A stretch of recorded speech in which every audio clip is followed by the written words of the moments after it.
Chapter 26 The Wicksteed Murder. The Invisible Man seems to have rushed out of Camp's house in a state of blind fury. A little child playing near Camp's gateway was violently caught up and thrown aside so that its ankle was broken, and thereafter, for some hours, the Invisible Man passed out of human perceptions. No one knows where he went, nor what he did, but one can imagine him hurrying through the hot June forenoon up the hill and on the open downland behind Port Burdock, raging and despairing at his intolerable fate, and sheltering at last, heated and weary, amid the thickets of Hintondean, to piece together again his shattered schemes against his species. That seems the most probable refuge for him, for there it was he reasserted himself in a grimly tragical manner about 2 in the afternoon. One wonders what his state of mind may have been during that time, and what plans he devised. No doubt he was almost ecstatically exasperated by Camp's treachery, and though we may be able to understand the motives that led to that deceit, we may still imagine and even sympathize a little with the fury the attempted surprise must have occasioned. Perhaps something of the stunned astonishment of his Oxford Street experience may have returned to him, for he had evidently counted on Camp's cooperation in his brutal dream of a terrorized world. At any rate, he vanished from human ken about midday, and no living witness can tell what he did until about 2:30. It was a fortunate thing, perhaps, for humanity, but for him it was a fatal inaction. During that time, a growing multitude of men scattered over the countryside were busy. In the morning, he had still been simply a legend, a terror. In the afternoon, by virtue chiefly on Camp's dryly worded proclamation, he was presented as a tangible antagonist to be wounded, captured, or overcome, and the countryside began organizing itself with inconceivable rapidity. By 2 o'clock even, he might still have removed himself out of the district by getting aboard a train. But after 2, that became impossible. Every passenger train along the lines on a great parallelogram between Southampton, Manchester, Brighton, and Horsham travelled with locked doors, and the goods traffic was almost entirely suspended, and in a great circle of 20 miles round Port Burdock, men armed with guns and bludgeons were presently setting out in groups of 3 and 4, with dogs to beat the roads and fields. Mounted policemen rode along the country lanes, stopping at every cottage and warning the people to lock up their houses and keep indoors unless they were armed. And all the elementary schools had broken up by 3 o'clock, and the children, scared and keeping together in groups, were hurrying home. Camp's proclamation, signed indeed by Artier, was posted over almost the whole district by 4 or 5 o'clock in the afternoon. It gave briefly but clearly all the conditions of the struggle, the necessity of keeping the Invisible Man from food and sleep, the necessity for incessant watchfulness, and for a prompt attention to any evidence of his movements. And so swift and decided was the action of the authorities, so prompt and universal was the belief in this strange being, that before nightfall an area of several hundred square miles was in a stringent state of siege, and before nightfall, too, a thrill of horror went through the whole watching, nervous countryside. Going from whispering mouth to mouth, swift and certain over the length and breadth of the country, passed the story of the murder of Mr. Wicksteed. If our supposition that the Invisible Man's refuge was the Hintondean thickets, then we must suppose that in the early afternoon he sallied out again, bent upon some project that involved the use of a weapon. We cannot know what the project was, but the evidence that he had the iron rod in hand before he met Wicksteed is, to me at least, overwhelming. Of course, we can know nothing of the details of the encounter. It occurred on the edge of a gravel pit, not 200 yards from Lord Burdock's lodge gate. Everything points to a desperate struggle. The trampled ground, the numerous wounds Mr. Wicksteed received, his splintered walking stick, but why the attack was made, save in a murderous frenzy, is impossible to imagine. Indeed, the theory of madness is almost unavoidable.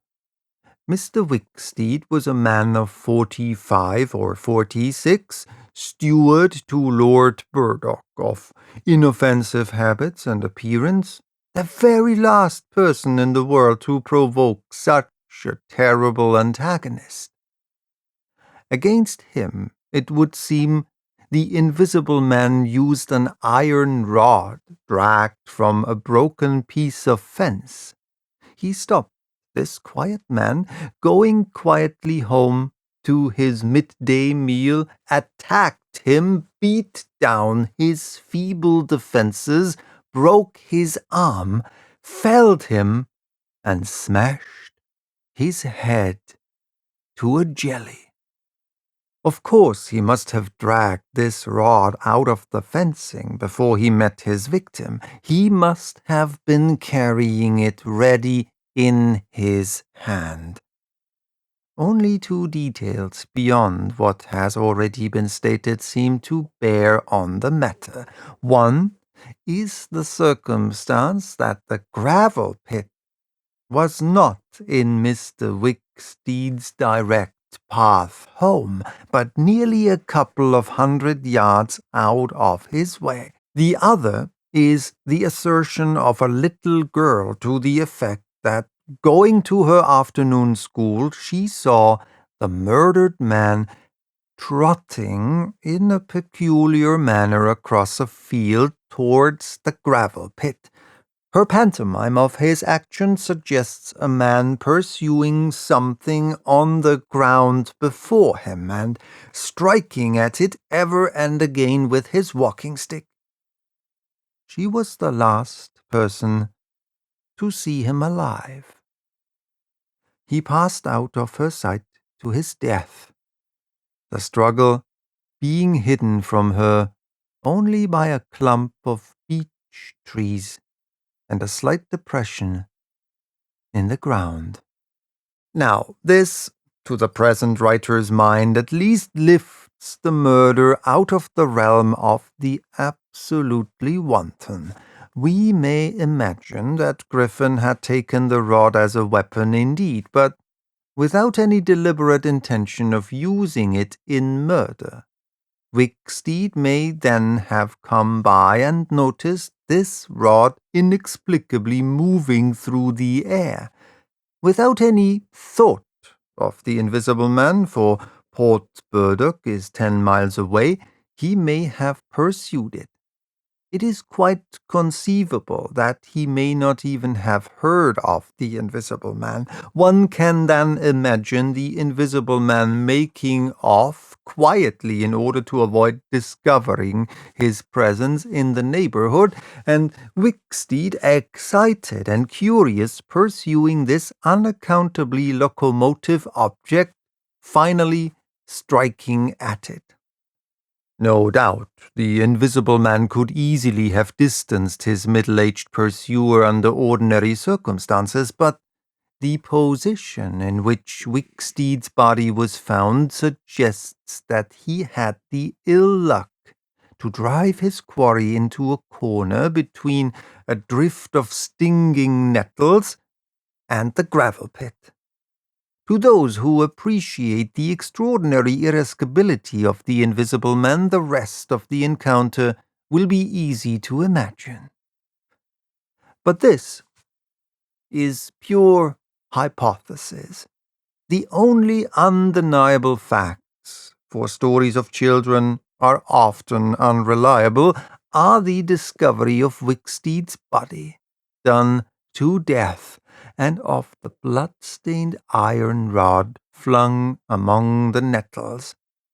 The abandonment of the rod by Griffin suggests that in the emotional excitement of the affair, the purpose for which he took it, if he had any purpose, was abandoned. He was certainly an intensely egotistical and unfeeling man, but the sight of his victim, his first victim, bloody and pitiful at his feet, may have released some long-pent fountain of remorse, which for a time may have flooded whatever scheme of action he had contrived. After the murder of Mr. Wicksteed, he would seem to have struck across the country towards the downland. There is a story of a voice heard about sunset by a couple of men in a field near Fern Bottom. It was wailing and laughing, sobbing and groaning, and ever and again it shouted. It must have been queer hearing. It drove up across the middle of a clover field and died away towards the hills. That afternoon the Invisible Man must have learned something of the rapid use Kemp had made of his confidences. He must have found houses locked and secured. He may have loitered about railway stations and prowled about inns, and no doubt he read the proclamations and realized something of the nature of the campaign against him. And as the evening advanced, the fields became dotted here and there with groups of 3 or 4 men, and noisy with the yelping of dogs. These men-hunters had particular instructions in the case of an encounter as to the way they should support one another. He avoided them all. We may understand something of his exasperation, and it could have been none the less because he himself had supplied the information that was being used so remorselessly against him. For that day, at least, he lost heart. For nearly 24 hours, save when he turned to Wicksteed, he was a hunted man. In the night he must have eaten and slept, for in the morning he was himself again, active, powerful, angry, and malignant, prepared for his last great struggle against the world.